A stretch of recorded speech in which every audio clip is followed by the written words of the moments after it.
안녕하세요. 9시 배대 은혜의 시간입니다.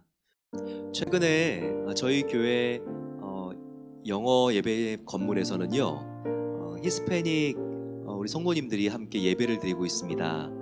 주일날 2시에 함께 모여서 찬양하고 또 말씀 듣고 있는데요. 정말 이렇게 열기가 뜨겁습니다. 하나님을 진실하게 찬양하는 모습이 너무나 귀감이 됩니다. 어, 저희 교회는 주변에 굉장히 히스패닉 인구 분포가 높습니다. 주변에 보게 되면 남미에서 온 많은 이민자들이 있는 것을 볼 수 있는데요.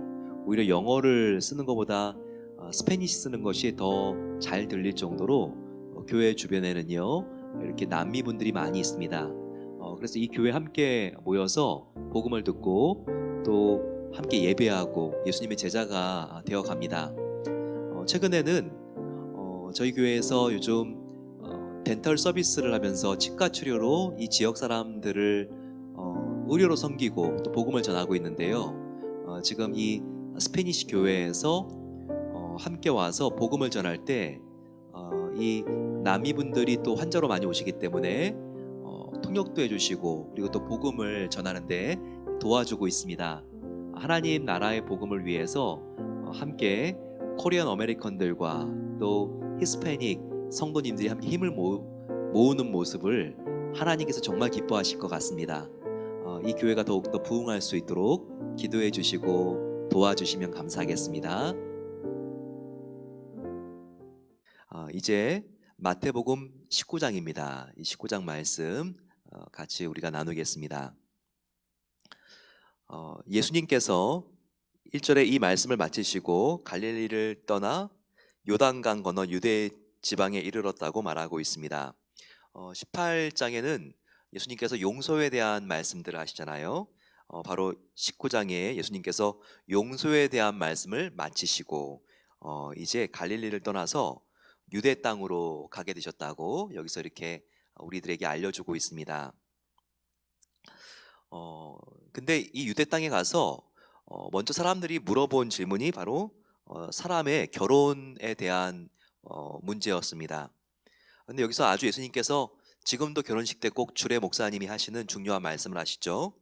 6절 말씀입니다. 그런즉 이제 남편과 아내 둘이 남남이 아니라 둘이 아니요 한 몸이니 그러므로 하나님이 짝지어 주신 것을 사람이 나누지 못할지니라. 자, 이것은 이혼에 대한 예수님께서 그 견해를 말씀해 주시는 것입니다. 음, 아무리 성격 차이가 있고 또 부부가 안 맞아도 서로 만나게 해주신 것은 하나님을 알지 못했을 때 부부가 만났다 할지라도 하나님이시기 때문에 하나님이 짝지어 주신 것을 함부로 나눌 수 없다. 이혼은 하지 않는 것이 바람직하다라고 말씀해 주신 것입니다. 그런데 그 당시에는 많은 사람들이 아내를 모세 율법에도 이혼을 허락해 줬다고 하면서 버렸습니다. 그래서 그들은요, 예수님이 이렇게 이혼하지 않는 게 좋다라고 하는 말씀에 대해서 반박했죠. 모세도 이혼을 허락해 줬는데 왜 우리가 이혼을 하면 안 됩니까? 예, 근데요, 어, 예수님께서는 모세가 이렇게 허락해 준 데에는 이유가 있었다라는 것을 분명히 알려주고 있습니다. 모세 시대 때 많은 남자들은요, 아내를 이혼도 안 시켜주고 버렸습니다. 그러면 그 여자가 어떻게 되죠? 지금도 과거 남편하고 같이 살지는 않는데 결혼이 유효한 것이기 때문에 재혼을 할 수가 없었어요. 그 당시 여자들은요, 남편에게 버림받았는데 재혼하지 않으면 먹고 살 수 있는 수단이 없었습니다. 여자들에게 직장이 보장이 된 게 아니었거든요.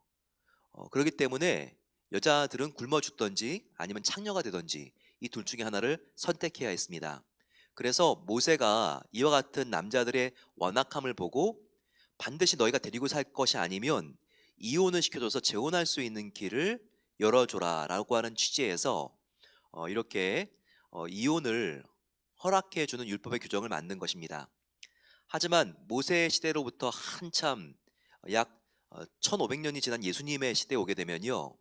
모세가 허락해 준 그 이혼의 제도와 법을 가지고 유대인들이 굉장히 악용했습니다.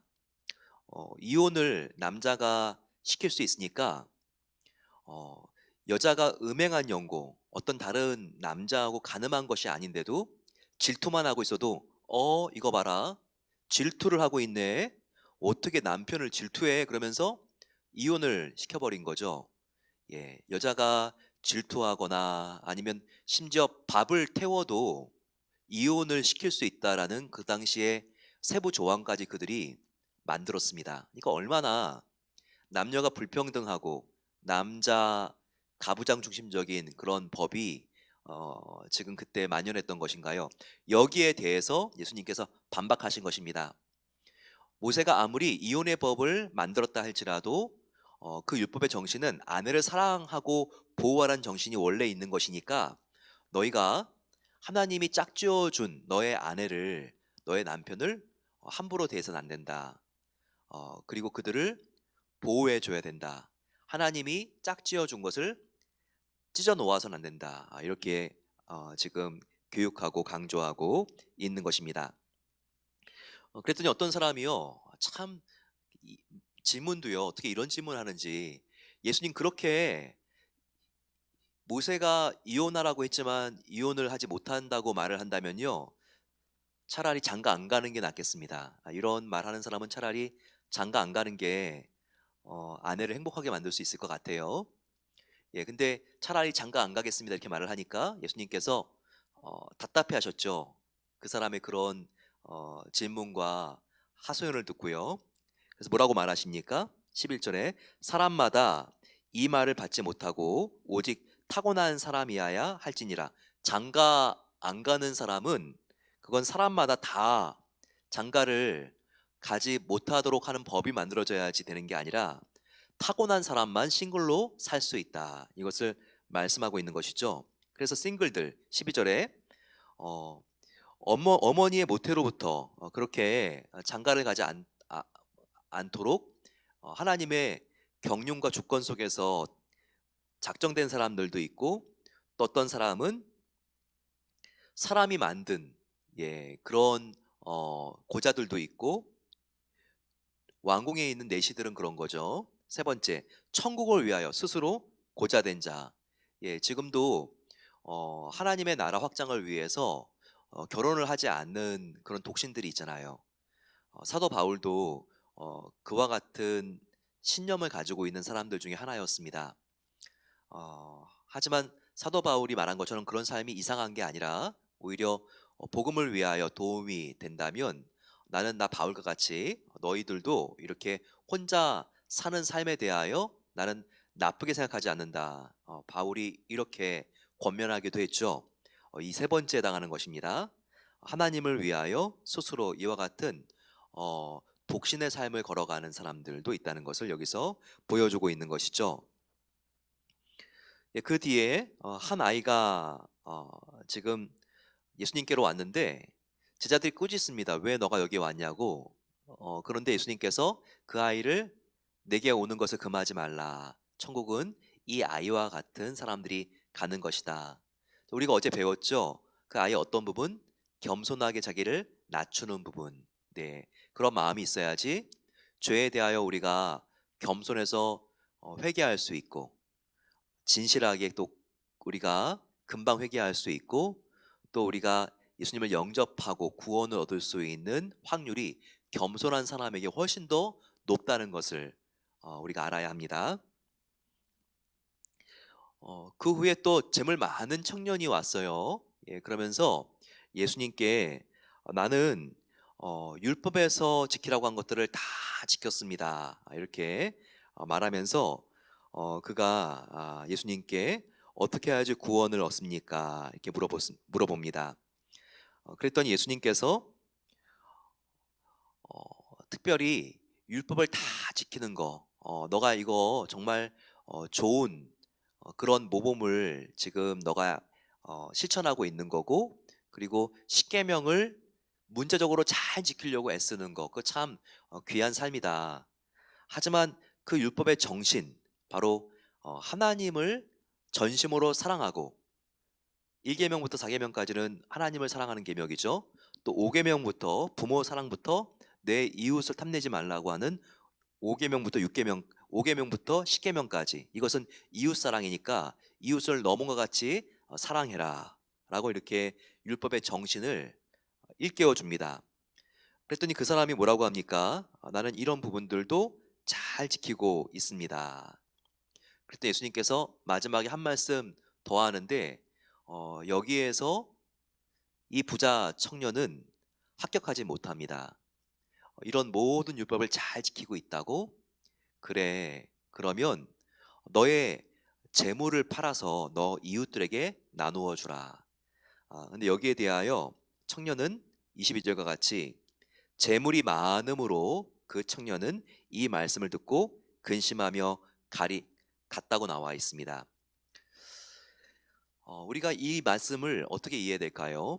그것은 우리의 재물을 반드시 다 팔아야지만, 그리고 하나님을 위해서 헌금해야지만 구원받는 것은 아니라는 것을 알아야 되겠습니다.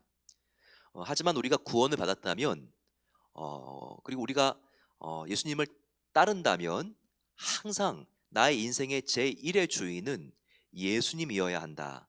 예수님의 말씀에 순종해야 하는 것이다 라는 것을 오늘 지금 이 광경이 우리에게 일깨워주고 있는 것입니다.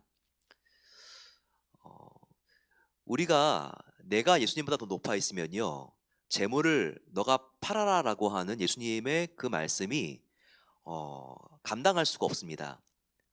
나의 이름을 이 세상에 내는 것, 지위가 가장 지금 높아 있다면 지금 예수님을 위해서 그 지위를 내려놓으라고 하는 예수님의 명령이 떨어진다면 순종하기가 정말 어렵습니다.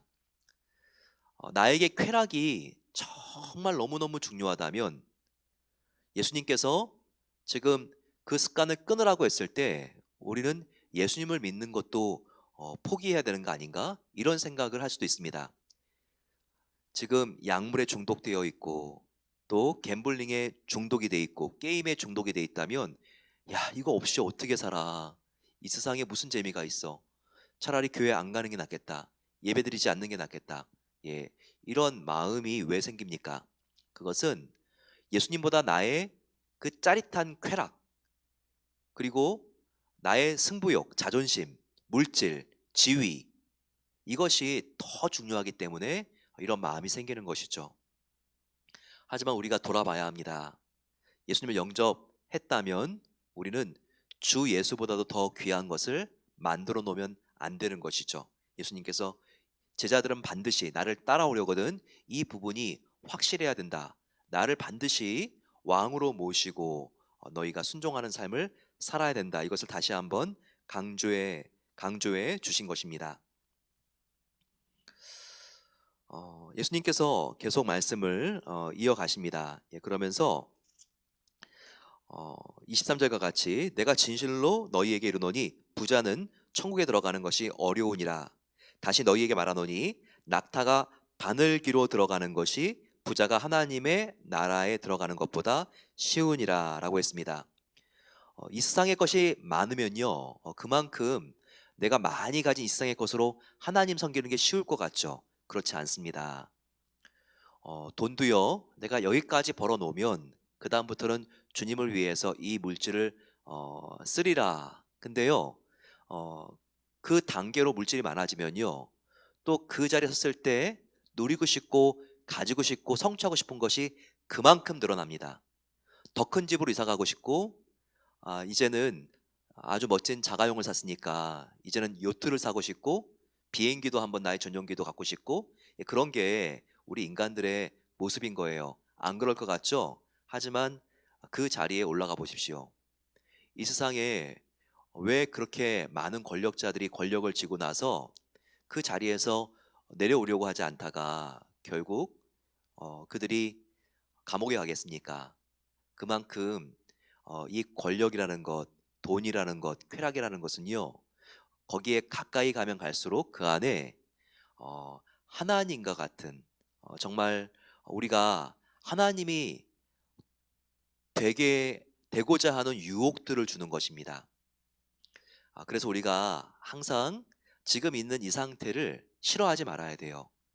비록 내가 다른 사람들보다 부족할 수 있고 누릴 수 있는 것이 적고 안정되지 않았다 할지라도 지금 여기서 예수님 때문에 자족할 수 있는 비결을 우리가 채우지 않으면요, 절대로 행복할 수가 없습니다. 감사할 수가 없습니다. 주님을 위하여 우리가 한번 마음 잡고 봉사하고 섬길 수 있는 기회도 오지 않습니다.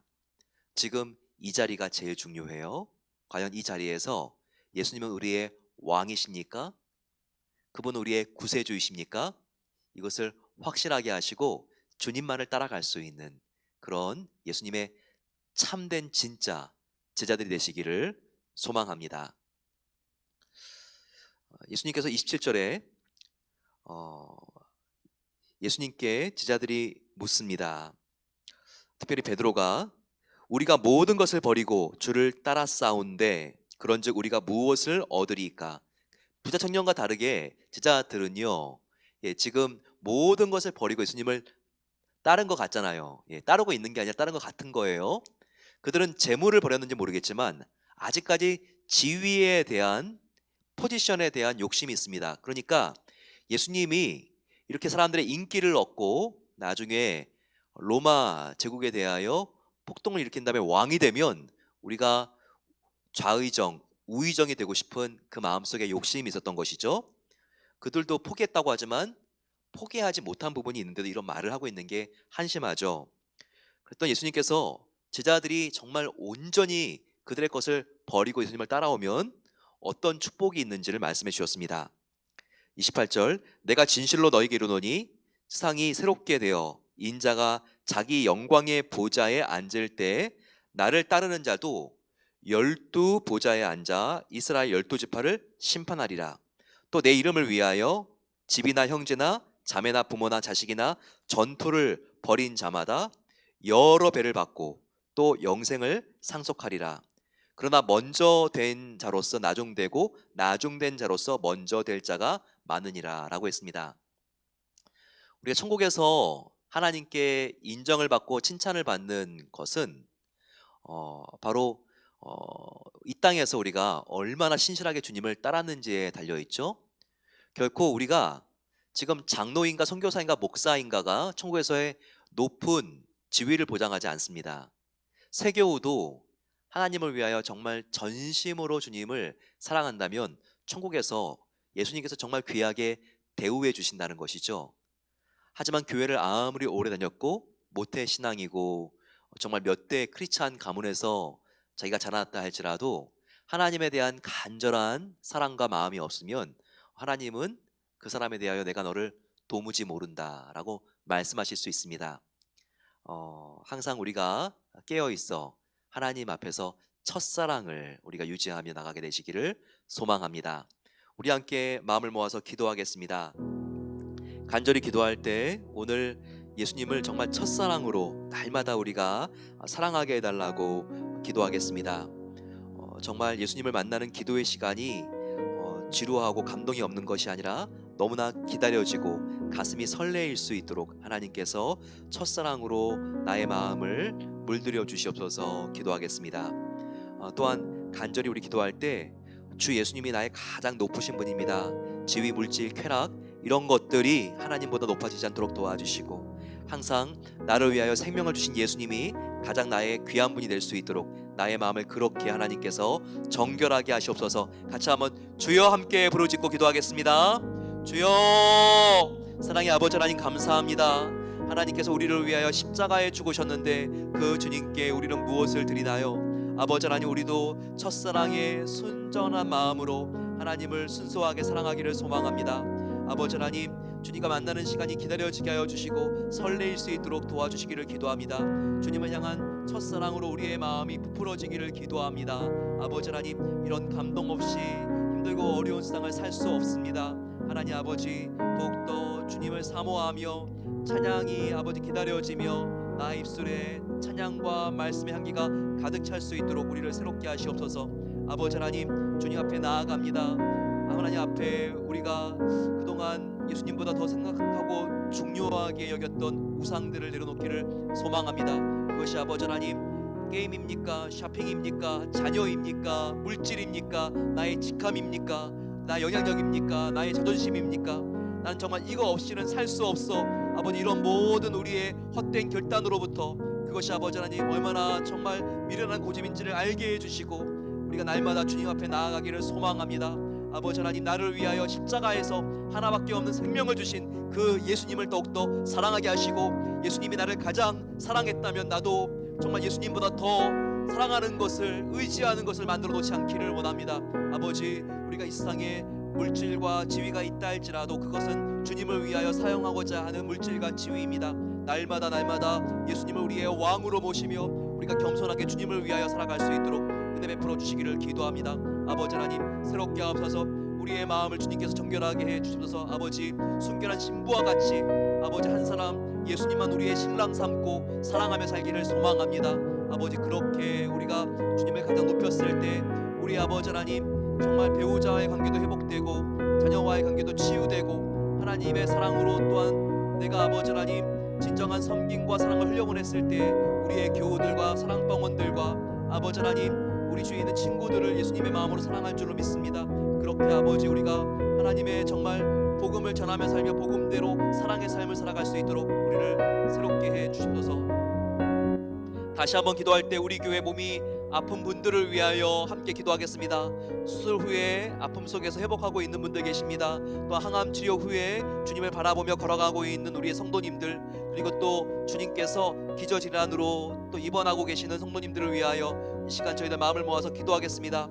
간절히 또한 기도할 때 이 지역에 지금 많은 해고가 이루어지고 있습니다. 하나님께서 정말 아픔을 당한 성도님들을 위로해 주시고 다시 취업의 기회가 열릴 수 있도록 하나님께서 은혜를 베풀어 주시옵소서. 자녀가 생기기를 위하여 기도하고 있는 성도님들도 태의 문이 열릴 수 있도록 같이 건강과 직장과 그리고 또 태의 문이 열릴 수 있도록 같이 이 시간 주여 함께 부르고 기도하겠습니다. 주여 아버지 하나님 감사합니다. 하나님의 놀라운 은혜 가운데 저희들 앞에 날마다 말씀을 따라 나아가게 하시니 감사합니다. 인생을 살아갈 때 다친 문들이 있습니다. 건강의 문 아버지 하나님 또한 결혼의 문 주님께서 직장 취업의 문 하나님께서 하나하나를 아시오니 우리를 아버지 우리보다 더 잘하신 하나님께서 우리의 기도의 제목을 들어주시고 하나님께서 응답해 주시기를 간절히 기도합니다. 하나님의 나라와 의를 구하게 하여 주시고 아버지 하나님 어려울 때일수록 더욱더 주님을 구하며 믿음으로 나아갈 때 아버지 닫혀진 문들이 열려지는 놀라운 기적들을 열어주시기를 기도합니다. 아버지 하나님 함께해 주셔서 아버지 몸이 아픈 성도님도 회복될 수 있도록 하나님께서 지켜주시고 함께해 주시옵소서. 아버지 하나님 주님께서 정말 항암 치료 중인 분들 또한 무릎 수술로 인하여서 회복 중인 우리의 사랑하는 권사님 아버지 하나님 한 명 한 명을 주님께서 치료해 주시고 낫게 해주시기를 간절히 기도합니다. 아버지 하나님 또한 하나님께서 키드니가 연약해서 힘들고 어려운 시간들을 보내고 있는 성도님 주님께서 정말 주님의 오른손으로 만져주셔서 아버지 하나님 정말 그 신장이 건강해질 수 있도록 도와주시고 당뇨의 수치가 떨어지게 해주시고 고혈압이 낮아질 수 있도록 하나님 저혈압이 높아질 수 있도록 모든 것들이 정상적으로 회복되어질 수 있도록 하나님께서 치료해 주시고 도와주시기를 기도합니다. 결혼을 원하는 분들 믿음 안에서 결혼할 수 있는 배우자를 만날 수 있는 복을 허락해 주시기를 기도합니다. 아버지 하나님 사무엘과 같은 자녀를 기다리고 있는 성도님들 아버지 하나님께서 그 태의 문을 열어주시기를 기도합니다. 아버지 하나님 직장의 문을 열어주시고 아버지 진학의 문을 열어주시고 하나님께서 정말 간절히 주님을 위하여 살고자 하는 성도님들의 아버지 그 삶을 만져주시고 하나님께서 함께하여 주시옵소서. 우리 간절히 기도할 때 아버지 하나님 우리의 온라인 예배와 또한 오프라인 예배가 함께 살아서 아버지 하나님께 영광이 되게 하여 주시고 우리가 삶으로 드리는 예배도 날마다 부응할 수 있도록 마지막으로 주여 함께 부르고 기도하겠습니다. 주여 사랑의 아버지 하나님 감사합니다. 우리가 함께 믿음을 가지고 나아갑니다. 아버지 하나님 우리가 온라인으로 또한 오프라인 예배로 우리가 함께 현장 예배로 나와 기도합니다. 아버지 하나님 주님의 눈동자와 같은 보호의 손길과 아버지 주님의 모든 눈길들이 향하게 하여 주시고 아버지 우리가 정말 하나님 앞에 진정으로 예배드리길 소망합니다. 주일 예배가 살아있게 하여 주시고 그 놀라운 성령의 불이 우리의 평일까지도 점화시켜서 날마다 우리가 삶으로 드리는 예배가 하나님께 향기가 될 수 있도록 하나님께서 역사해 주시고 은혜 주시기를 기도합니다. 아버지 하나님 부흥의 불길이 타오르게 하옵소서. 우리 예배 현장 가운데 타오르게 하옵소서. 우리의 삶 가운데 하나님께서 이 뜨거운 성령의 불길을 불어주시기를 기도합니다. 그래서 아버지 하나님, 우리가 코로나 때에 영적으로 후퇴하지 않고 오히려 더욱더 전진하여서 신앙이 더욱더 건강해지고 신앙이 더욱더 좋아진 상태에서 우리가 다 같이 만날 수 있도록 하나님께서 이 코로나 기간 더욱더 우리가 영적으로 성숙할 수 있도록 큰 은혜를 베풀어 주시기를 기도합니다. 사랑의 아버지 하나님, 감사합니다. 하나님의 은혜로 우리가 여기에 서 있습니다. 우리가 하나님을 진정으로 예배하는 예배자가 되기를 기도합니다. 하나님, 먼저 주님의 나라와 의를 구하는 자에게 필요한 것들을 공급해 주신다고 하셨습니다. 하나님, 우리 앞에 있는 일들 때문에 주님 관계에 소홀한 것이 아니라 먼저 주님의 관계에 우리가 승리함으로 우리의 필요한 것들을 아시는 주님께서 세심하고 정확하게 채워주시는 그 경험을 할 수 있도록 우리 모든 성도님들 하나님께서 굳센 믿음으로 더욱더 빚어주시고 하나님께서 함께 해주시기를 간절히 소망합니다. 이제는 우리 주 예수 그리스도의 은혜와 하나님 아버지의 놀라운 사랑하심과 성령 하나님의 함께하심이, 주님을 우리의 왕으로 모셨을 때 우리의 왕이신 주님께서 우리의 모든 삶을 다스려 주시고 보호해 주시고 가장 선하게 열어주시고 인도해 주실 것을 믿고 나아가는 모든 복된 성도들 위해 이제로부터 영원까지 함께 하시기를 축원하옵나이다. 아멘. 하나님 우리와 함께 하십니다. 그 주님과 함께 승리하시기를 소망합니다. 내일 저녁 다시 만나겠습니다.